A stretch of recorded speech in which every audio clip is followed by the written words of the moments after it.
انتصار في اول مباراة. الف مبروك كابتن حمادة، الف مبروك يا رجالة. الفرحة حلوة، وبقول للناس اهالي مدينة طلخة اللي ما جاتش النهاردة انت فاتك كتير قوي انك تشجع بلدك. الفرحة حلوة، مبروك 3 نقط مهمين جدا. الف مبروك نادي طلخة، استاذ محمد الشافعي طلخة اليوم. الف مبروك. مبروك الاشرف ليك ولكل متابعين اخبار طلخة. مبروك مبروك لطلخة كلها، وان شاء الله نكمل على المستوى ده. الف مبروك يا رجاله، الف مبروك استاذ ابراهيم الشرقاوي. الف مبروك كابتن حماده. وعايزك النهارده، مبروك لجماهير طلخة. انت كنت مدرب وبتقود الجماهير. انا لعيب في طلخة اصلا. ربنا يبارك لك، انا ببارك لك. انت تعبت اكتر من لعيبه. لا وبقول تعبت. انا بهدي الفوز ده للاستاذ هاني، استاذ هاني الحداد اللي ما سابناش ثانيه. وبقول لمجلس الاداره تعالوا ناديكم.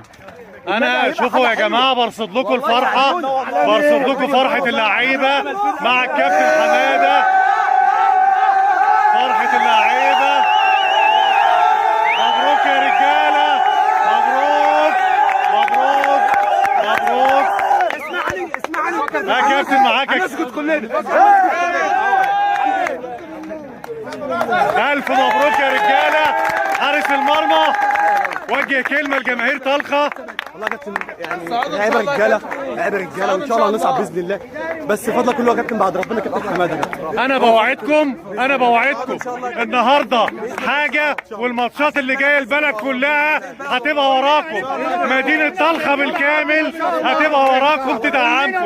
مبروك يا رجاله، الف مبروك يا كابتن، الف مبروك. اللاعيبه بتهتف اهيت.